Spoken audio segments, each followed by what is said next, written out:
we're on. We're on. Live. Oh, we're live. We're live. Ladies and gentlemen of the Irish Rugby Banter Group and elsewhere, Ruck and on YouTube. This is your weekly episode of Mauls Balls and All, where us, the fans, we like to talk about our beautiful game, rugby, as you do too as well. So, good morning, good afternoon, and good evening to you all. Joining me this evening is the birthday boy from Scotland, Mike Reedy, who apparently is 45 plus VAT. I don't know what the VAT rate is. An awful lot of VAT. An awful lot of VAT. All right. Happy birthday, Mike. And we also have Richard Holland with us. Richard, how are you? Not too bad. Good man. And we also have the cigar aficionado in his garage. We have Dara Weston. Dara Weston, how the hell are you? I don't think that's any of your business, to be honest. I'm grand. I'm just asking. How you were. All right, fair. Right, gentlemen. I tell you what we do. Considering on last week's show, we kind of crammed in the women's element at the very end. We didn't really have enough time to talk about the women's game, so we're going to start and give them the generous time that they thoroughly deserve. The women's, Dara Weston, I'll come to you first on this. The women's 15 tour is coming up, and their first game is in the Kingspan against Australia. It's part of the 150-year anniversary celebration of Irish rugby. Australia, so they're playing Australia in the Kingspan coming up. Then they're go off to Canada to play New Zealand, to play Canada, and they're playing the USA. Out of those four games, would you agree with the general consensus that there's 2 wins there and there's 2 losses? Or would you go against the grain on that?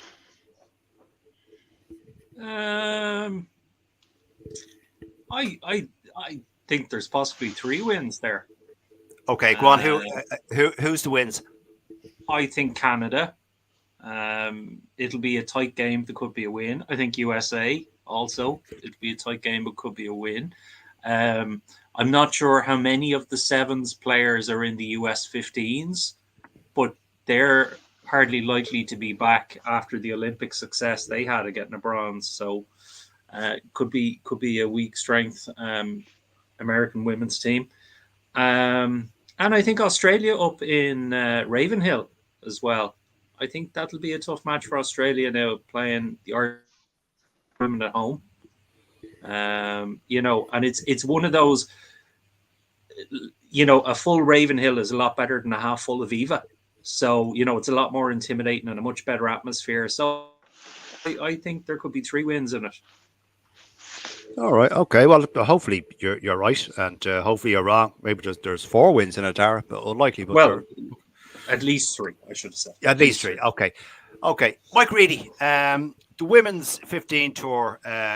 What do you think? Would you agree with Dara there? We have they have Australia in the then they're off to Canada to play New Zealand. They're playing Canada, and then they're playing the USA. What do you think? I think we definitely have a more genuine chance than we would have in Sevens against any of those opposition, to be honest. But you know something? They're improving game on game, and the interprovincials that we've just seen, like from our ladies, have been very good. Like the quality of the rugby is improving all the time, and I think they're heading in the right direction. They're definitely heading in the right direction. The whole setup is so. Good luck to them. I'd like to think we could definitely eke 2 or 3 wins out of that. But you know what? As long as they go out and give a good account of themselves, and we don't get mullered, I think I'd be happy enough. Mike Reedy, you sound very clear. Did you get a new present, a new technology present? I did. The good lady got me an iPad for my birthday today, and headphones and everything. Look at you. So very good. Okay, and I'm Richard, go on. I'm a bit of a fucking technophobe, though, trying to set it up. So yeah, we are well aware of that. Well, there you go. This is it. Richard Holland, the women's 15s, out of those 4 games, would you agree with Dara and Mike? More so Dara saying there was 3 wins there, potentially? Yeah, definitely the USA and Canada. They'll be targeting them. And everything goes right and things go their way on the day, they could do Australia as well, which I think would be great for them. It's obviously great just to see it happening. To my knowledge, this is the first time the women have ever toured. Not when it's not Six Nations or World Cup time. So that's it's a great thing going forward, and I think it can only be good for the game itself. Yeah, true. Okay. Thank you, gentlemen. Megan, Sorry. Before we move on from that, Peter, could I just? Do you think this is a reflection on David Humphreys, or is it he has an input into this happening, or anything like that? Like moving on from the Nucifora. I would say this was planned well in advance, probably a year ago, Mike. Okay. I'd imagine. I'd say so, because these things need an awful lot of planning. So I'd say it was in place before Humphreys took over. Okay, anyway, before we move on, Gregor Galway, good evening. Christopher Goff, good evening. Megan Augusta, good evening. Good evening. Welcome. Good to have you all on board. And please offer an opinion. Give us whatever chat you want to go into. Okay, gentlemen, Mike Reedy, you mentioned the Interpros that happened. Hold on, before we go into that. Gregor Galway has a comment. Gregor has seen the Wallaroos live in 2017 World Cup versus Ireland at Kingspan, and they looked good. You mean the Wallaroos look good, Gregor, or Ireland look good? I don't remember that game. Sorry. Maybe you can. Wallaroos, they're not Mug side. They're not Mug side. Yeah. All right. Okay. Mike, you mentioned the women's Interpros. Leinster beating Munster 27-7. Gregor just came back there saying the Wallaroos, the Aussies. Okay, thanks, Gregor. Okay.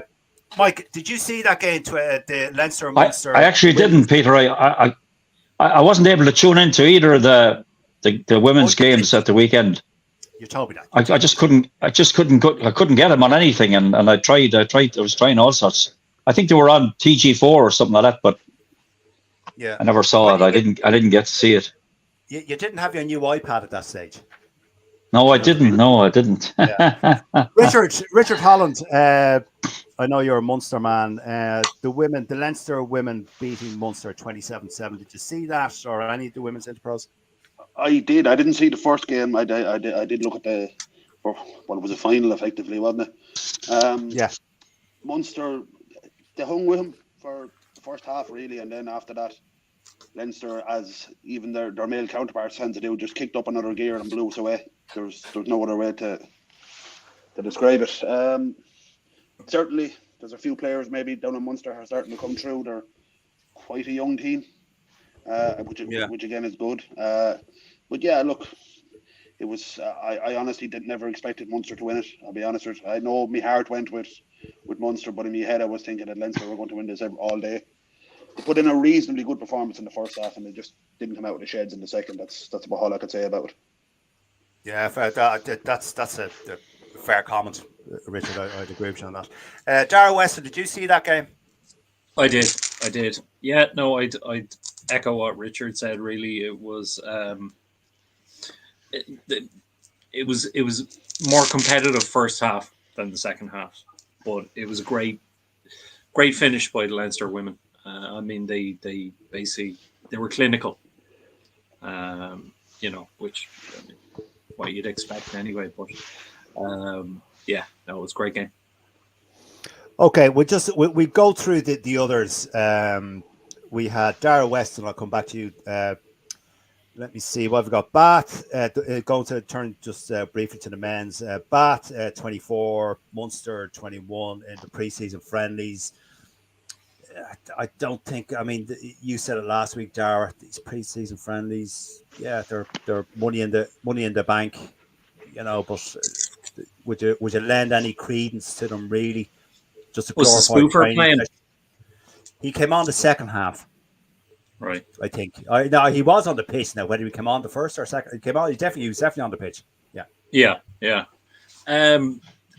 Look, it's Bath. If you believe that the Premiership is a higher level and all that, which none of us do believe, and Bath are meant to be up near the top of the Premiership, keeping it to 3 points, especially in their home ground, is a good result. That's one fluky penalty from him or drop goal. So I wouldn't. Yeah. It's Munster and Bath. I don't really care, to be honest. Yeah, well, fair enough. I would probably agree with you on Shocking that one, attitude. Darrell. Yes, More I than I'm know. sure Mike or Shocking Richard attitude. care about Shocking Leinster attitude, versus the yes. Bordeaux Beagles. Yeah. I know. Okay, Richard. Any thoughts on that particular? No, it's just, to me, and it makes no difference whether it's professional or not. Pre-seasons are about fitness. That's the be on and end. Whether they win or they lose, no one cares. I'll be honest with you. Yeah. Look, for both teams, I am not. It was kind of a non-event to me. I knew who was on, but I didn't even bother to watch it, and obviously knew the result. But it means it was a knocking game. Yeah, I agree. Yeah, it's worth mentioning because we had Danny put up the match graphics and all that sort of stuff as he does. Mike Reedy, any thoughts on these preseason games? They don't really. I agree. I agree with the lads. It is about getting up to speed and getting your fitness levels up and getting players game time, which is one reason I'm a little bit surprised that Mac Hansen isn't going to be involved, because he's been out for so long. You'd nearly think you'd throw him in for 20 minutes in one game anyway. But if he's not ready, he's not ready, and it probably wouldn't be the right thing to do. But as regards Munster, as far as I'm aware, Munster didn't score in the second half. They were 21 up at half time and they were leading. And you're right on that. It's a game of two halves, basically. Bath came into the game and scored all their points in the second half. So, we'll have to see how they kick off, how the season kicks off. But I wouldn't be too worried about the results in those games being absolutely nothing anyway. Okay, the other two games we had, obviously it was mentioned here, Mike, back to you. Again, pre-season friendly, glorified training session. Bordeaux 40, Leinster 28. Nothing really. I'll be honest, Joe, I haven't even seen the lineup now of the Leinster lineup for the game, which I would have liked to have seen. I'm interested to know, did Frawley play or who played at 10? No, Harry Byrne. Harry Byrne, I think, Ross. played at 10, started at 10. Or was it Ross, was it? Or one of them? It wasn't Frawley anyway. So what's happening with Frawley? Is he going to be 10 or is he going to be not be 10? No one fucking knows yet. We don't know yet until we start. Well, again, there's another game. Like, they scored 28 points. Who knows? Bordeaux could be ahead in training. They could be a week or two ahead schedule wise. So they are, Mike. There you go. And the same might apply to Bath for that matter. We don't really know. That's their first outing of the season, so I wouldn't be concerned whatsoever. All right. Okay, Richard, we'll just fly through these. Bordeaux beating Leinster well in the pre-season friendly. Yeah, pretty much what I said in the last one. It was a knocking. Yeah. All right, fair enough. Thanks, Richard. Dara, probably you think the same as well. It's just nothing burger. The lads just went there to stock up on cheap wine. Is that what you do when you go to Bordeaux? Oh, Jesus, you don't fly, you drive and take the car on the ferry. And then with a trailer. Too right. You get 12 bottles in where a spare wheel is in the boot, Mike. Yeah, fucking right, no, man. You all remember the episode of Only Fools and Horses where Del Boy and Rod went over to yeah, that's it. And the last one, gents, because it warrants mention. Connacht women, Connacht 33. This was for the third and fourth place in the Interpros. Connacht 33, Ulster 19. So obviously Connacht taking the bronze medal, so to speak, in the Interpros. Any thoughts on that? Anyone want to shed out before we move on?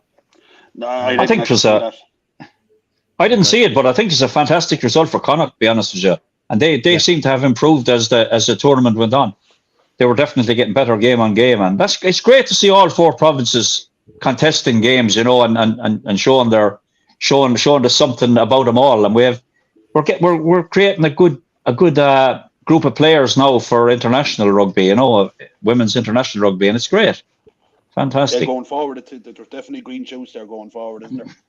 Oh, what I would. And there's a girl, Faith, a black girl that plays for Connacht. I think she's a 7 or something like that. What a player she is, by the way. Oh, I know who She you're talking about. Yeah, I know who you're talking Faith about. Yeah, Faith yeah, something is her name. Fantastic player. And yeah, she's Irish qualified. She was, I think she was born in Ireland. She lives there. So yeah. she's Irish qualified, which is great for us going forward anyway. Okay. Dara, any last word on this, or will we move on? No, what I would say is Brendan will never forgive you now. Connacht also played. They beat Sale Sharks 21-5. So Is Pat Lam still there? It's the sale he was at, wasn't it? No, he's no, Pat Lam is Bristol. back. No, back, isn't he? Well, who's at back? Right. I don't know. I can't remember. I thought. But no, Van Gran is Van Gran, at bat. sorry, Van Gran is sorry, Richard. Sorry, Mike. Yeah, sorry, Van Gran is at bat. I keep confusing the two now. Spoofer. Right now, gentlemen, one of the Spoofer as well, yeah. Spoofer, yeah, exactly. One of the more controversial games that happened. I didn't see it because I'm in Goryland in Wexford, and I don't have access to sports channels down here because I'm not at home. Obviously, was the 4 heavyweights, 3.5 heavyweights, we should call them. South Africa, Argentina, New Zealand, and Australia were all in action last weekend. Let's start with the South African game, the South Africa-New Zealand game. South Africa winning that 31-27.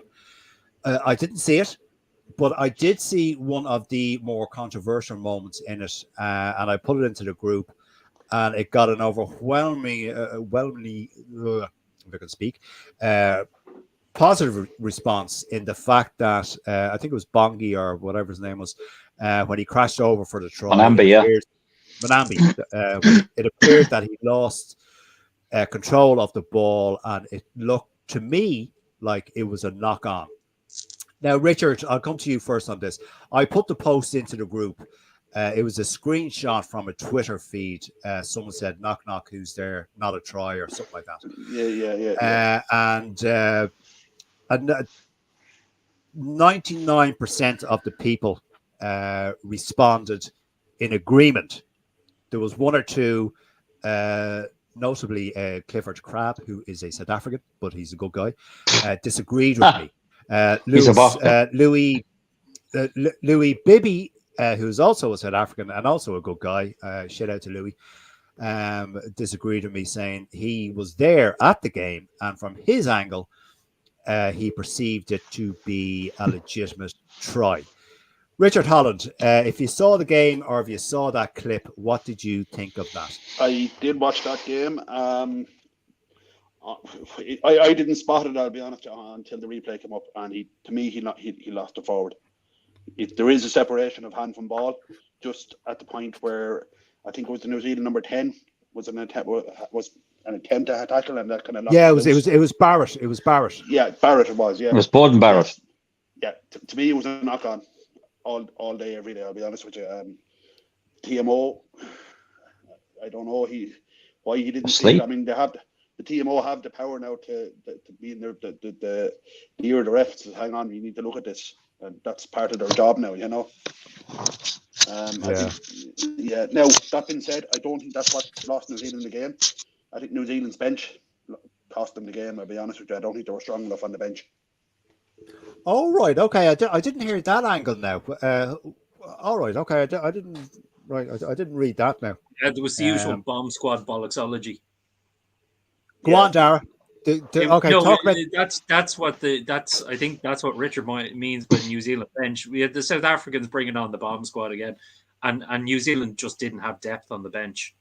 I mean, look, it was a controversial game, and they've pissed off the Kiwis because, you know, the DJ started playing music before the haka was finished. The plane was flying over, all that. So the Kiwis felt very disrespected and all this.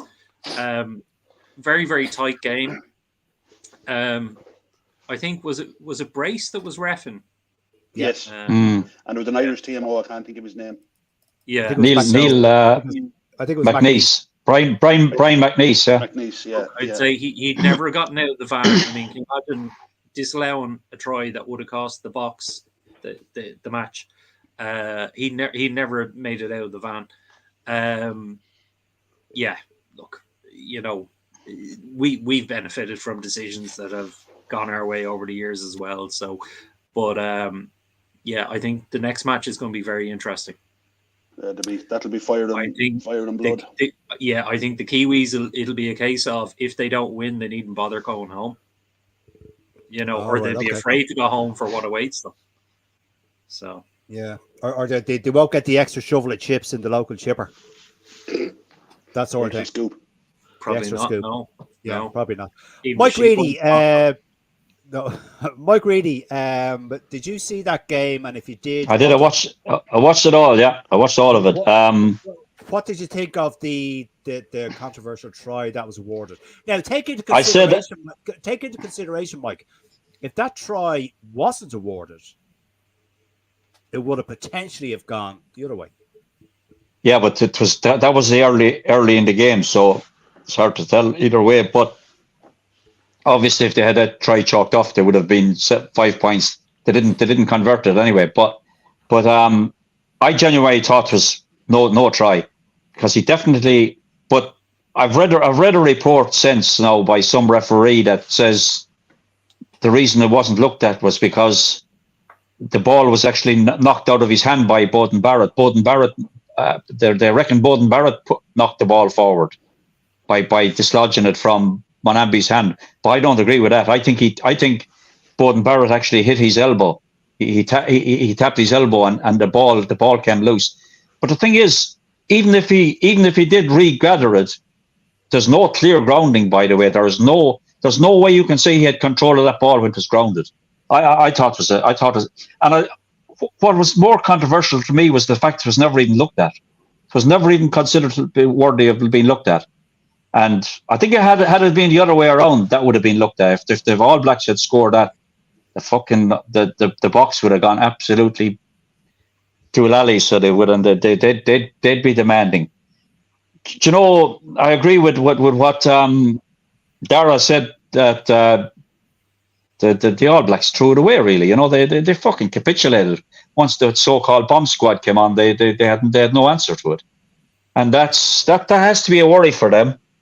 Now, I do think they will come out though this weekend, fire and brimstone, by the way, and try to redress that, because they kind of feel they were kind of mistreated, and I do agree with them. It was a little bit poor, like during the haka, and that it was they did potentially disrespect them, and some people don't agree with the haka, but it's part of the heritage of rugby, and what's been all about. But it's very, very obvious that the South African regime, especially under Rassie, they have no regard at all for the ethics of rugby. They haven't. They really haven't.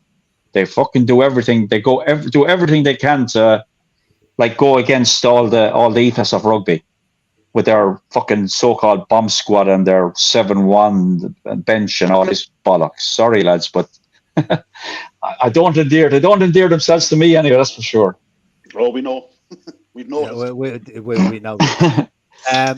Megan Augusta. Megan says it was definitely a knock on. He clearly lost possession of the ball. Very bad decision from ref and TMO. Okay. I saw a great quote on, I think it was on the Twitter machine, and it said he was about as in control of that ball as a drunk lad was with a kebab. I think that sums it up well. Christopher Goff. Hiya, Christopher. Knock on for me. Yeah. Okay. Thanks, Christopher. Shirley Thornton. Hi, Shirley. Good to have you with us. Jesus, Shirley, you're totally agreeing with Mike. My God, someone actually agrees with that. Jesus Christ. Right, listen, Dara, moving on from all that. Sorry, I have to mention before we go, as I said, I didn't see any of the games. I don't have any sports channels down here. Argentina, Dara. Argentina lost by a point to Australia. Argentina 19, Australia 20. Did you happen to see that game, Dara? I didn't see it, but I predicted it last week. I was the only one that said I thought Australia would win it. Now, because I said Argentina are consistently inconsistent. You did actually. I thought that Australia could do it. They've had so many hidings recently that there was a bit of pride needed, and So no, fair play. Look, it'll keep the wolves from Joe Schmidt's door for another couple of weeks until they lose a game. You know, and hopefully give them a few more weeks to settle in anyway, at least. So All right, okay. Do you think that the clock is ticking on Joe Schmidt already, Dara?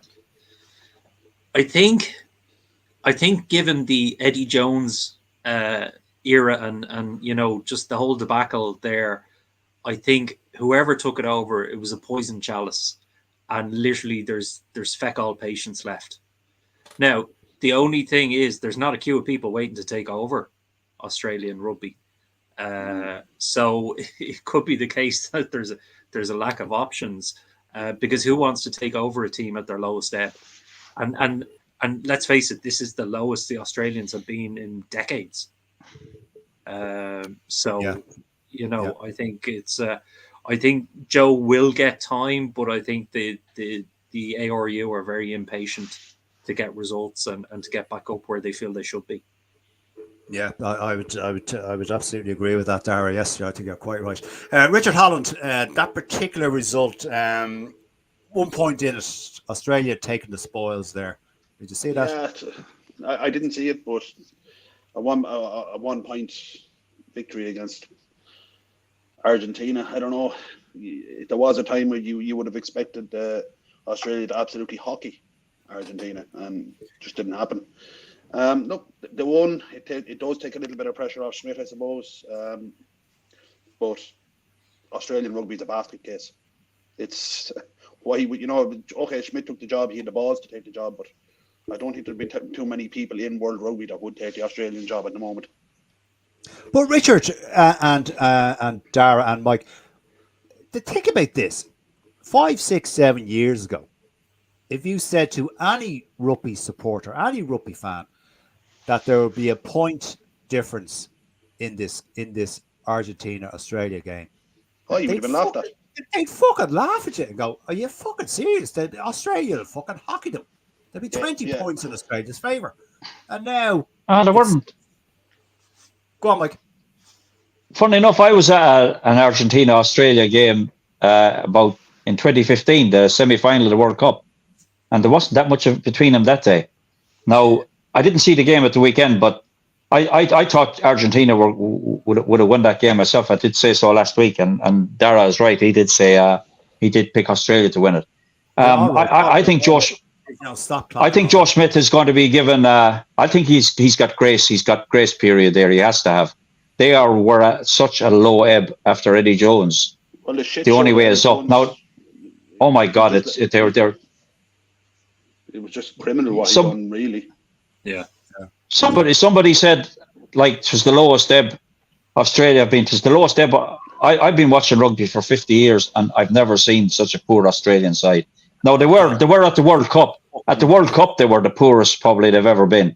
So they've beaten Wales twice. They've lost to South Africa twice. And they've beaten Argentina. So all in all, he's won 3 out of 5 matches. So he's not. He has grace. He has grace period. He still has a little bit in the tank there, I think. I know, but Mike, as I asked Dara, patience with the ARU, but then the flip side of that, but the ARU, but then the flip side of that is who, like, if the ARU get rid of Schmidt, who the hell wants? There's no one. Absolutely nobody. Nobody wants that job, and they're definitely not going to. It's not Joe Schmidt's fault. The players just genuinely are not there. It's as simple as that. The players aren't there, and he's making a silk purse over Sow's ear because he was left a proper Sow's ear by Eddie Jones. Well, the problem is as well, it's 20 years of chronic underinvestment in the game in Australia as a whole. And absolutely, yeah. And sorry, Dara, just because on the back of that, and rugby in is probably now the 4th or 5th most participated in or popular sport in Australia. I was just going to say when Campese was on and he made that point that rugby is very much a minority. Rugby union is very much a minority sport now in Australia. Oh, yeah, league and footy are, well, footy is a king, and soccer. And always will be. And soccer is massive. Yeah. Even. Yeah. the Socceroos or whatever. I mean, years ago, I mean, the only people who played soccer were like, Greeks, Italians, very much among certain diasporas. Europeans had living it there. Yeah. Now everybody wants to play soccer there. And so that's massively affecting rugby. Foster drinkers, Dara. That's who played football. Yeah. You can't get Fosters out there. I've been in Australia. They don't sell it. I don't know. I believe it's piss. Anyway, comment here. Catherine Keegan, going back to the point about the haka. Haka is part of New Zealand heritage and tradition. Keep it up. I don't think anyone's disagreeing with that. I enjoy watching. Actually, no, absolutely not. No. I'd go further and say, haven't World Rugby enshrined the haka? That it's New Zealand have the right wherever they can't be prevented from performing the haka at a match, and it has to be given due respect. And I think they can. I agree. If they don't give them due respect. Now, I would still think, Ireland charging to face them down, that's respectful. Of course, you're meeting a challenge with a challenge. What the Welsh did that time of turning their backs on them. Yeah, that's a bit of a dick move. That was a shithead move. That was a fucking stupid move. Was that in Gatland's time, by the way? Surely not. He wouldn't surely have sanctioned a Kiwi wouldn't have sanctioned that. I remember against the Welsh, and they refused to break after the haka. The tradition states that the team receiving the haka moves first after the haka, and the Welsh just stood there; they wouldn't move. Yeah. I think. Look, whatever your tradition is, a lot of sports have. Not a lot, but some sports teams have a tradition prior to kickoff. I have zero problem with the haka, and fair play to it. It adds to the game. It's part of their culture. It's a battle cry for. Now I'm going to get slated if I get this wrong, but is the Maoris? I know Zakaya. Yeah, the Maoris. Yeah. The Maoris before they went into battle. It's a battle cry. It's a worship of the earth or something. I can't quite remember. I remember reading about it. Leave it as is. It's their thing. It's not just them. I mean, the Samoans do it. The Fijians. And the Samoans, the South Islanders, a lot of them do it. Yeah, they all do it. Yeah. So although they're on about their fucking fifth haka in my memory. They keep changing it every couple of years. Come here, Dara. If you remember the haka, they do change it game on game. No, but not really. But if anyone remembers the haka back in the 80s, black and white one, early 90s, it was like a Saturday night in Coppers when there was too much cider fucking drank. Or it's like Donald Trump dancing when he does this fucking thing. All that. That's what the haka was like. But now, it's changed into what it is today. And I think it's great. And fair fucking play to them. It's a culture, isn't it? Well, to me, it is. I mean, if you ever find like Richard of the famous match that 2 million people were in Thomond Park watching Munster beat the All Blacks. Oh, yeah. And there's 15 white Kiwis and they're all like, and they're kind of, it looks like they're doing an audition for the Full Monty or something, The Macarena, yeah. Okay, let me see. Shirley Thornton. What is Shirley? Big ladder to climb for the Aussies. Yes, absolutely, Shirley. Totally agree. Yeah. Before we move on, Catherine Keegan. Joe needs time to put his mark on the Aussies team. Well, yes, if he's given the opportunity to do so. I think he will be. I think he will. I think he will be, Mike. Yeah, because they've no one else to come in. Megan is Matt Williams might take it. Oh, fuck off, Matt Williams. Shirley Thornton. I finished my son's rugby tots sessions with the haka. Coaches always asked, "What a giggle!" Some war cry that was. Very good, Shirley. I like it. Okay, right, gentlemen. We're finished with that. I really want to talk about this because this is something that I think should have happened years ago. And I can't understand why they didn't do it years ago. Finn Russell's retirement. No, I'd rather just give him a slap or kick him in the bollocks and just go, would you just sit down, lad? Poor Finn. Leave him alone. Anyway, well, me with Finn Russell, I'd never sit in the fence. Anyway, What I want to talk about is this Dara Weston. I will come to you first on this. The RFU have announced this kind of very similar to what we have here. It's this. It's a century contracted thing they've come up with, and I'm just looking at my phone here because I took a screenshot. You just bear with me 1 second, Dara. Right, here we go. So I'm going to read for all of you. So what it is, they have the RFU have decided that they will bring this in. They'll have an elite group of 50 players. Of those 50 players, 25 England internationals will be signed up to a form of central contracts, thanks IRFU, called, now this is what they're calling it. I love these fucking names they come out with. Enhanced Elite Player Squad Deals, or EPS for short. You're missing the knee there, lads. And their medical strength and conditioning programs will largely be run by Borthwick and England. These 25 centrally contracted players will receive a guaranteed sum of 150 to 160,000 per year instead of their match fees, which are worth about 23,000 per game at present, but are dependent on test selection. Right? So that's what the RFU have come up with, Dara, to counteract or improve or whatever the hell you want to call it. Dara, how do you think? Let's call it spade a spade. They've come up with it to bail out the Premiership clubs. Because the Premiership clubs are dropping like flies. They're all going bankrupt, and the English players are moving abroad. So what's the only way they can keep the English players in England and not break their "we don't pick players who are playing abroad" policy? Basically paying the players that they want to keep in England.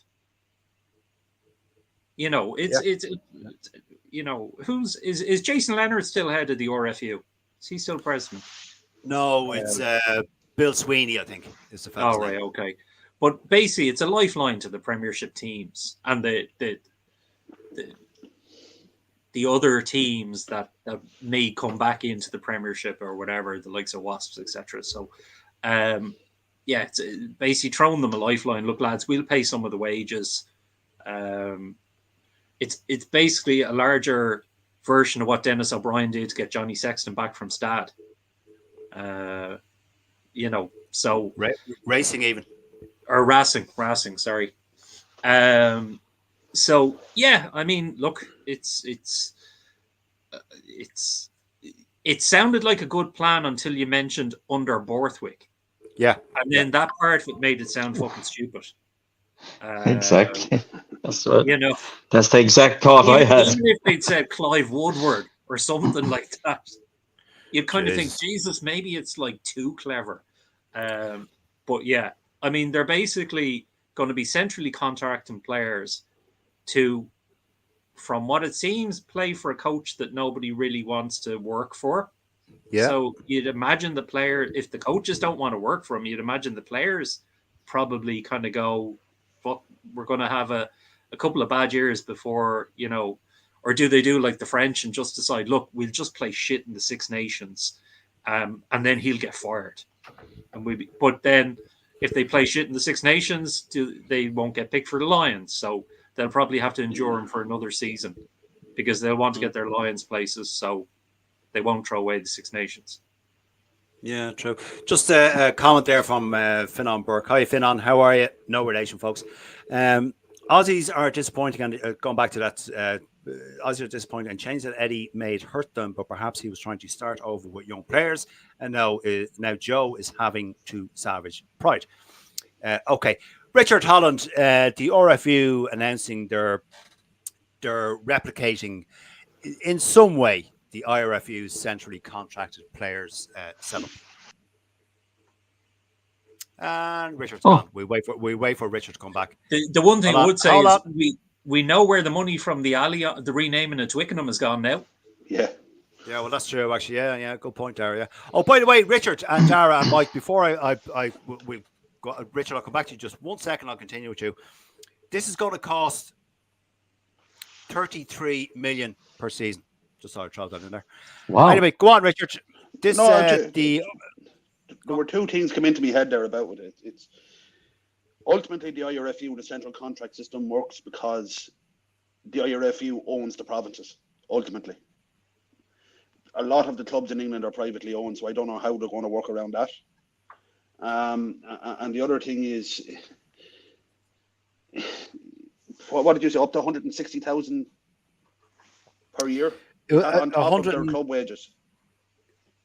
No, I think to be in this exclusive club of the centrally contracted player list, the 25 players get a guaranteed 150 to 160,000 season salary.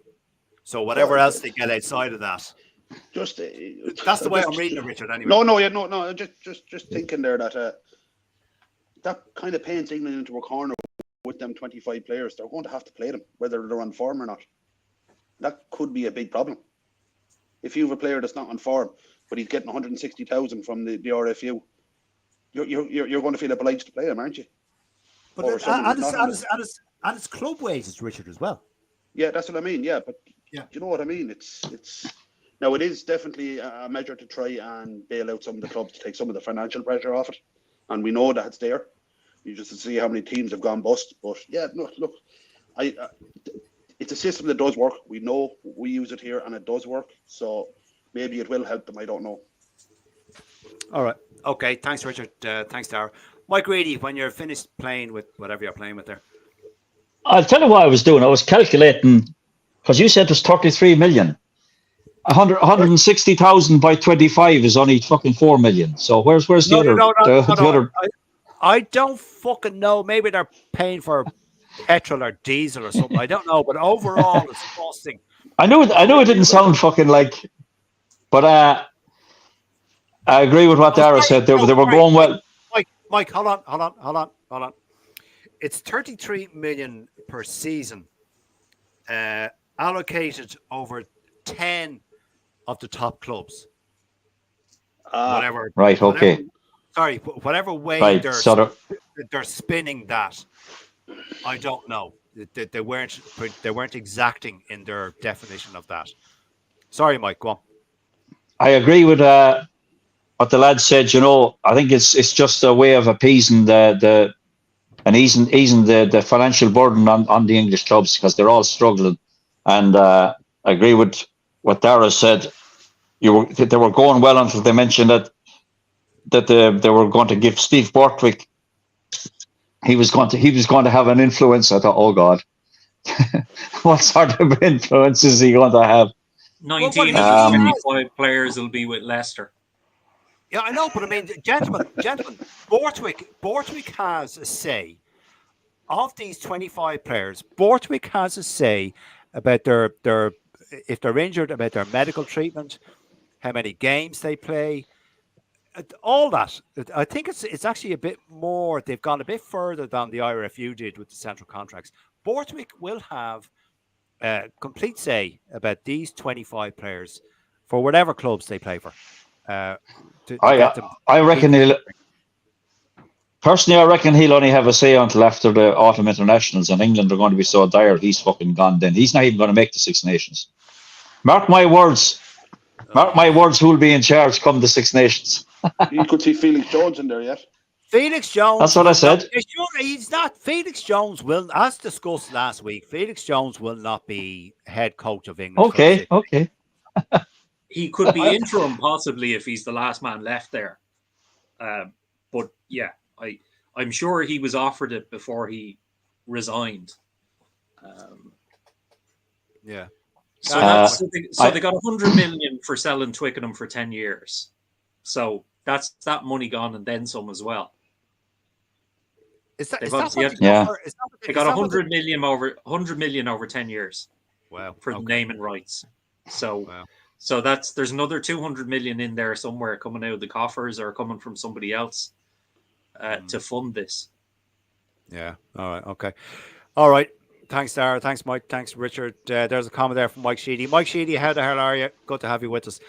England rugby and fans did not respect the haka a few years ago, and the All Blacks bet them out the gate. All right. Okay.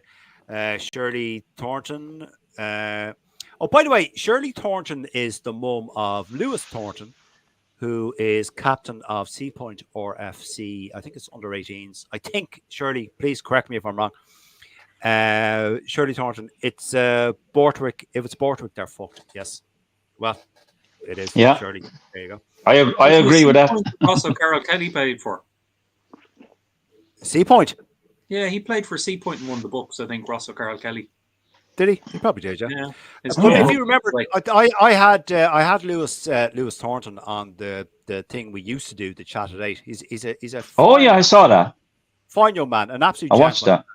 He's a good guy, Lewis, a very good guy. Credit right, to his gentlemen, absolute credit. You see that one that Gregor just put up?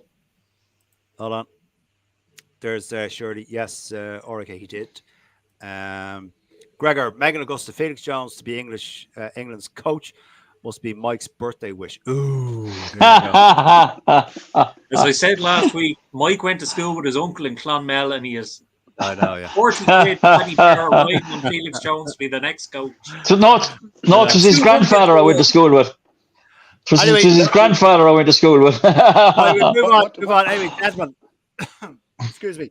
One thing I want to bring in, I've loads. I always have pages of stuff, and I pick and choose which ones we need to talk about.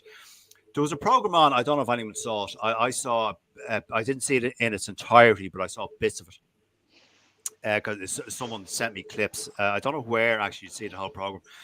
There was a program on about concussion in rugby that was broadcast on BBC Northern Ireland. And there was an interview on News Talk yesterday morning with a former Welsh player. I can't remember his name, but he not to take away from him as a person, but he wasn't that kind of a household name, if you get me. But he did play rugby in Wales, and he has been diagnosed with dementia at the age of 40, which is tragic, sad, and it's as a result of his rugby playing career.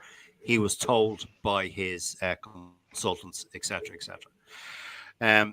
Apparently a very hard-hitting program. As we know ourselves, we've had David Corkery on this show before. He is in his own legal sphere with suing people. We won't go into that because that's ongoing for him for the same reason about the concussion things. But someone came back on Twitter with a way. It wasn't a solution, but it's a way to reduce it. Dara, I want to ask you first. And the points that this person raised, it was actually a woman, doctor. So I don't mean to offend anyone by sounding surprised, but it was a woman doctor, Dara, that said, well, maybe why don't they reduce contact in training, increase the rotation of players, but not to reduce the games played, but increase the rotation of players within squads. And they were the two main points that she made. And that there were more points, but I just thought those two were the more salient points in what she was trying to say.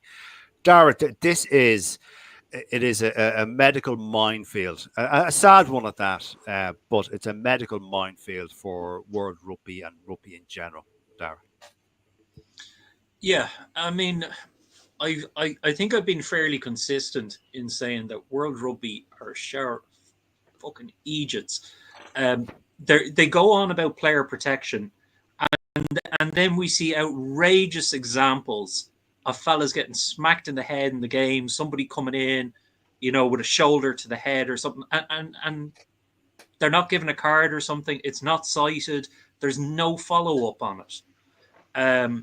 So I mean, certainly, bringing in extra protections. Yeah, look, I'm sure in training, they do try but like to play a contact sport, you do have to train contact as well to be ready for the match.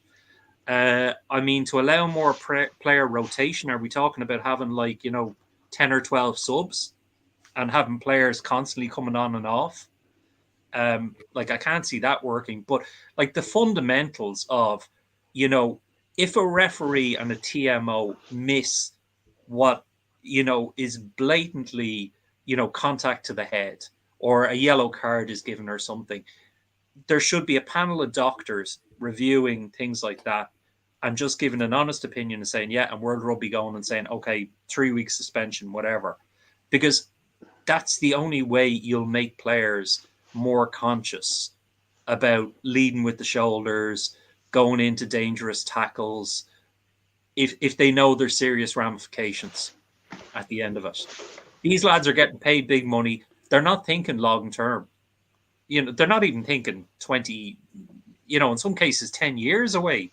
You're saying your man's in his 40s and he's got early onset dementia. That's for half the Irish rugby team, that's only about 10 or 15 years away.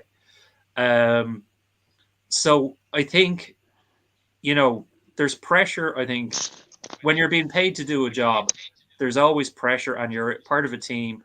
There's always pressure. You don't want to let your teammates down. You want to do what the coaches say, all that. We have old school coaches out there who still think, oh, look at it's grand, shake it off. It's only a concussion. I just think there needs to be a lot clearer. Like literally any contact with a player's head is a card. And then it's up to, mitigation of, and this whole thing of the orange card. I mean, that's just sending the completely the wrong message. In my view, because that a cynical coach could put out a second string player, tell him, go out, fucking nobble your man there. So he gets an orange card. He can't come back on, but then the first choice player in his position can come on 20 minutes later. Yeah. I know what you mean, Daria. I know that rugby just need to get their message straight. They're going on about player safety, and then they're introducing all these new laws that actually contradict what they're saying. Yeah. Okay. No, I totally agree with you, Daria. I take the point you're making. Gregor Galway says that particular program is on the BBC iPlayer. Okay. Thanks, Gregor. Shirley Thornton waiting to see if captain again this season. Fingers crossed. But SUT captain for New Park, senior cup team, not under 18s. Lewis Thornton. Okay, thanks, Shirley, for that. Richard Holland, the question I asked Dara, the concussion thing, it is a serious thing. It's nothing new. There are ongoing cases. What are your thoughts on all this? Yeah, I think World Rugby can learn a lot by looking at what happened in the NFL, 10 years ago, whatever it was, and the spate of legal cases that were taken against them. I would be of the belief that any contact at the head, like Dara said, is a card. If you do it, now, accidents happen. Don't get me wrong. Someone could slip, whatever, that can happen. That's part of the game. But deliberately, and there are players that do it. From time to time, where they deliberately target a player. It does happen. This other thing that annoys me is they get 6 weeks, but it's cut down to 4 weeks because he's going to attend tackle school. Bollocks. They should be gone. If it's 6 weeks, they get 6 weeks, and that's the end of it. Or else you get one chance in your career to go to tackle school. I mean, Owen Farrell had he was practically a professor in tackle school. The amount of times he got that, he didn't fucking learn nothing, then, did he? No, exactly. No, he didn't probably go. Yeah. No, he stopped. But World Rugby, they do something. They're so contradicting. They'll come out one year and they say, "Oh well, this happened. We have to be limited," and then they'll come up with something even dumber the following year that'll completely countermand what they brought in the season before. Yeah, I'd agree with you. I think personally, the current board, I've said this before, the current board in World Rugby are not fit for purpose. I think I agree with whatever everything that's been said here. I think they're making an absolute fucking balls of the game. No consistency. They should just be got rid of. Bill Beaumont. The problem is the lads that are at the top of rugby were playing it when it was still in the amateur days. Yes. You need to bring in guys that have played the game professionally at this stage. Yeah, true. Okay, Mike Reedy, we're fast running out of time as we always do because we always get caught up talking about this game that we all love. Mike Reedy, this whole concussion thing, reduce contact in training and higher rotational players. Now, Dara, you were saying more subs. I think the point that the the good lady doctor was saying was that you don't play the players as often in the game, so you leave them out of the squad. I think that's the point she was making, but it could be what you were saying. But I think my understanding was that was the point she was making. Now, whether that's a good thing or a bad thing or detrimental. But the provinces kind of do that as it is.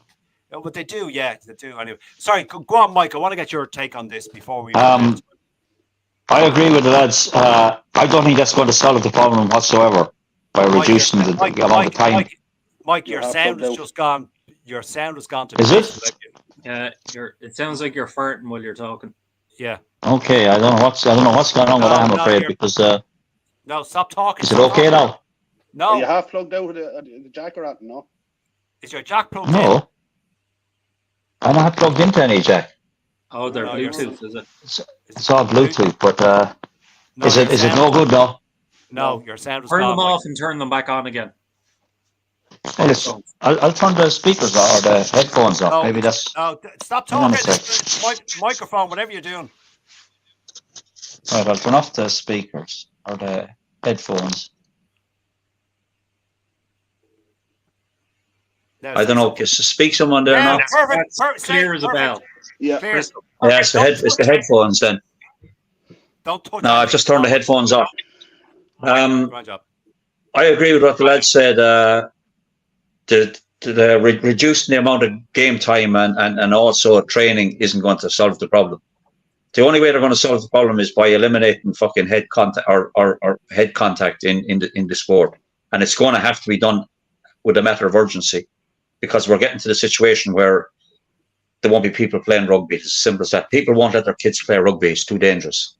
I genuinely, I mean, there was a case just in the weekend game between the Bucks and where Sam Kane boy sent off in the fucking World Cup final, and he goes in and head shoulder contact to Khaleesi's head, and it wasn't even fucking picked up. Now that to me is absolutely abysmal refereeing, or more so the TMO. Ryan McNeese, by the way, did not do himself any fucking favors at all these performances of the weekend, because that was plain to be seen, and there's been nothing. Like, the Bucks have kicked up about it, and they were right to kick up about it. And when he hasn't learned from it, he hasn't learned his lesson from fucking getting sent off in the World Cup final. They cried about that as well. And you know something? Let's be honest. It's the Southern Hemisphere rugby that want this fucking orange card bollocks and all. They love the physicality of the game. The physicality of the game has never added anything to the game for me. I've been watching rugby for 50 years, and it was a better game to watch. Some aspects of the game was better to watch 50 years ago than it is now. All this fucking crash bang wallop smashing guys in the head does nothing as a viewing spectacle, does nothing for the game. That's how I feel about it. Anyway, I like the old Lions team, like, of 50 years ago. That's when the Lions, like, and yeah, all right. You keep banging on about fucking 50 99. Greg, yeah, all right, fair enough. It's your birthday, yeah. Was Kane cited for that? I don't think so. I don't think so. You could see in the post-match interview, like, his cheekbone was gone. Like, his face, Khaleesi's face looked completely messed up. Dara, do you know something? Fractured his cheekbone. I don't give much. I very rarely have any sympathy for the Bucks, but you know something. Some of the stuff that they're now not getting away with. They're not getting away with it. But Sam Kane didn't learn his lessons. Same way Owen Farrell didn't learn his lesson. Kept fucking doing the same thing. And the reason he didn't learn his lessons is because he wasn't penalised for it. He got away with it. I'll tell you what, gentlemen. We're a minute away from the hour mark, and there's just one more thing I want to talk about. But before we get off this, we had, if you remember, we had a guest on a while back, Ger Brennan, who is club president of Athy RFC, and we had this particular subject talking about this concussion and injuries and all this, and his suggestion was that the perpetrator of the tackle, I could hear myself. I'm getting echo here somewhere. Mike, have you got your headphones still on? No. They're off. Okay. Anyway, we can live with it. But anyway, the player who perpetrated an injury on the player loses their wages for the length of time the player that they collided with or broke their leg or whatever is out playing rugby. What do you think of that? I think it's very hard to enforce that because if a player through negligence or through serious foul play, maybe, but yeah.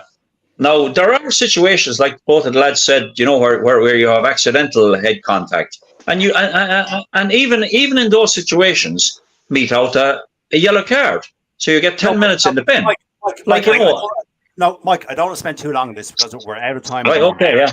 If it's proved deliberate, if they're cited and they're proved deliberate, and the tackled player has broken an arm or fractured a cheekbone and he's out for 8 weeks, the player who tackled him should lose 8 weeks' wages. I'm not so sure about losing 8 weeks' wages, but he should be suspended maybe for the eight weeks. No, like he might be allowed to play, but Mike, that would certainly, and gentlemen, Richard and Darragh, that would certainly make you think about. Absolutely, it would. Hit them in the pocket, so to speak. Yeah, exactly. Yeah, fair enough. Yeah, maybe, yeah. Even if if a player is cited, if it's not picked up by the ref and a player is cited, that they get double. What if you get a red card? You're ineligible for 3 matches, isn't it? Yeah. So it's minimum double that if you're cited. Because that's in a way that's kind of realizing, it's making players realize, listen, you can't get away with sneaky stuff knowing the ref won't catch it, because if you get cited, it's going to be even worse. What you could do is, the threshold for bans is jack up for a heavy contact to the head, 18, 20 weeks. Boom, gone. Good luck. Yeah, true. Okay. All right, gentlemen, really quickly. I just want to, last thing, don't spend too long on this. Darragh Weston, I'll come to you first on this. New Zealand are looking to tour, re-establish their Lions type tour. New Zealand got South Africa. South Africa returned the favour 4 years later. They're starting this in 2026. And South Africa to return the favour in 2030. How is this going to affect the Rugby Championship? Isn't this a bit unfair to Australia and Argentina? The Sanzar whole setup, the Rugby Championship is just going to, sounds like it's just going to not exist for that particular tour. I know it's all money. I know it's all money, but is it fair? They'll still get the money from the Sanzar TV rights and all that, and they get extra money for touring. It's look at it, cynical. It's completely. Yeah, I mean, they see how much the Lions makes, and they know they only get one shot at that every 12 years. So now they're like, oh, if we start adding our own ones in, we get more money coming in the door. We can maybe sell some of those tickets ahead of time. Wait until New Zealand Rugby see about the Oasis dynamic pricing on Ticketmaster. They'll be ringing up Ticketmaster straight away. Lads, will you handle all our tickets for the next 10 years? What a bit of that. Okay, gentlemen, we're 3 minutes over time. Mike Reedy, just your initial thoughts on this. I don't know. I have no thoughts on it, to tell you the truth. It's not something that might be pie in the sky, or they're fishing again. That's all. It's all about money. It's Mike. It's happening 2026. New Zealand will tour South Africa, 3 tests, and I think 1 URC team. I think they're playing, or whatever it is, and then South Africa. Yeah, but they're not going to be. They're not going to be. They're not going to be like getting rid of the Rugby Championship to allow this to happen. I mean, that they'll run in conjunction with the Rugby Championship. They have to. They can't just turn around and say we're not going to play in the fucking against Australia and. But maybe not. Argentina. But Mike, it won't be their superstars starting in those games. I don't know. I know they are being dismissive of Argentina and Australia. I don't know. How can we judge them? Long story short. How can you judge them? Mike Reedy, hold on a second. How can you judge them? Mike Reedy, the fucking biggest non-sitter of the fencer ever. Judge away, you birthday bollocks. Come on, you always fucking do. He Go on, doesn't Chris. like to upset people. Oh God. Yeah. Fuck Peter, that. long story short, New It's my Zealand rugby birthday. is I'm broke. taking the fucking night off. All right. Okay. Enough. Go on, Richard. Long story short is New Zealand rugby is broke. This is what they're trying to do to get some revenue in. The next thing is they'll be playing their home games in Qatar. That's almost certainly going to be Or they'll do something with lads. We'll meet you halfway. The South Africans. We'll meet you in Qatar. Yeah. They'll take the Qatari money. Make no mistake about it. They'll take it. I wouldn't be one bit surprised. They'll have their fucking arms opened out like this, so they will buy. Like, bring it on. Give us all that dough. The Southern Hemisphere teams, they tour every autumn. They come over and play the autumn internationals over here in the Ireland and the British Isles. Well, the British Isles. So they get in France. So they do tour every year. They charge $3 million a pop as well for the honour. That was a Guardian thing I read. That's more than your woman charged Trump, apparently. Oh, fucking! Don't put me in a bad mood talking about Trump. Jesus Christ. He's on holidays. Just Monica Lewinsky did it for free. Mike Sheedy. Okay, we're going to end on this, gentlemen, because we're 6 minutes over. We're not as much as we normally are, but we're over time anyway. Mike Sheedy, you're right, Peter. Also, the same thing happened to ref and linesman TMO too. Okay. See, if we start penalising the ref and the linesman and the TMO, we're short enough on top quality officials as it is. Yeah, true. So I think it's and the thing is, it's not like American football where there's 3 referees on the pitch and half a dozen other lads and all this. So the ref has to do his job real time. The TMO has loads of things to look at, but the citing commission has the luxury of time. They have 72 hours from when the game finishes. So I think it'd be wrong to put the pressure on the ref and the linesmen and the TMO. But obviously, I mean, in some way, the more that people get cited after they've missed things, the more that will kind of play in the refs that, Jesus, how did I miss that? So it will bring them up as well. But you can't penalise ref and linesmen because absolutely not. No, I wouldn't. Then we just lose what top quality officials we have left, and they'd be asking us to go out and ref games. But I'm not going around the pitch for 80 minutes. I know. I'd had no Peter Burke been around. I'd be going around the fucking mobility scooter to fucking try the fucking. No, but I do, and we ended on this, but I do think that the point that Jared Brennan brought up, I do think there should be some sort. Now, how that manifests itself, I don't know, but I do think there should be some sort of financial penalty to the perpetrator of the tackle in order to injure the player that's out for 4, 6, 8 weeks. They'll find a way around that because if just keep it. But Dara, be fucking strong as World Rugby are not. You know what I mean? Have someone. If you fractured your man's ankle, he's out for fucking 12 weeks. Proved illegal tackle. You knew exactly what you were doing. You're fined 20 grand. Fuck that shit. You will not. You'll think twice about fucking doing that again if you're a player. I mean, what'll happen is the clubs will pay it through their insurance, or the unions will pay it through their insurance, because you'll have players that play even in Ireland, players that are paid separately by the province, by their club, and by the union. Yeah. So which wage do they lose? Then you have the likes of a Toje who will be paid by England, he'll be paid by the club, and then he's paid by the 3 or 4 companies they give him a job with to boost his wages. So I mean, they'll find ways around a financial thing. Unfortunately, I think bans are the only way to go. Yeah, but heavy bans. Yeah. Oh yeah, definitely. Oh, absolutely. Yeah. It wouldn't be. I mean, I think it'd be very difficult, as let's say, to enforce a financial tariff. I mean, you can only legal thing there, to be honest. It is legal. That's probably, it would have to be written into the laws of the game for that to happen. And some of the players, they've had so long to do this. I mean, look at the spear tackle on O'Driscoll. O'Driscoll could have been left paraplegic if things had gone wrong. Yeah. Only he lifted his arm that time, he was done. That would have broke his neck. Yeah, and there was fuck all action taken. Umaga got Charlie Chalk Umaga from his pubs. Like, that was about the harshest sentence he got. Anyway, gentlemen, 10 minutes over time. We must end it there. It's been quite an enjoyable chat. A lot covered. I've loads here written down that we didn't even get through, but we will do it next week. My thanks to birthday boy Mike Reedy, Darrow Weston, and to Richard Holland, and indeed to all of you who joined in, who watched, who commented, who had an opinion. Thank you as well. As you all know, we do it for the love of the game, and we do it for you to watch, and hopefully you enjoyed. So listen, and folks. hatred mercenaries in Mike's case.